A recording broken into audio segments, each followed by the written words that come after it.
We've worked really hard at the University of Derby to make sure that we've got a strong portfolio of apprenticeships that are built in conjunction with employers. And we're very proud that we've got some entry-level roles that work all the way through up to degree apprentices, because those graduate opportunities are going to be really important for the future success of the region and of the country, as we know. We know that healthcare is really important for everybody. It's very high on the agenda. But we've got so many opportunities to become a practitioner in healthcare through an apprenticeship option. And we've been very successful in receiving money from the Office for Students to get some new degree apprenticeships developed. So, for example, in midwifery, occupational therapy, physiotherapy, and more recently we've gone towards the public health practitioner as well.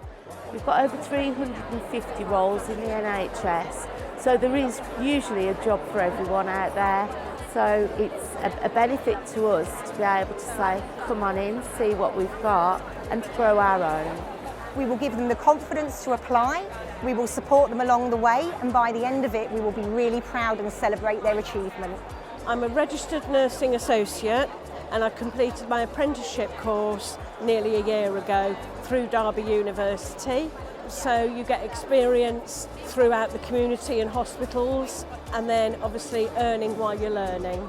We know that more people need to be taking better care of themselves in their everyday lives rather than depending on going into hospital. So making sure that public health is at the front of everybody's agenda is really important.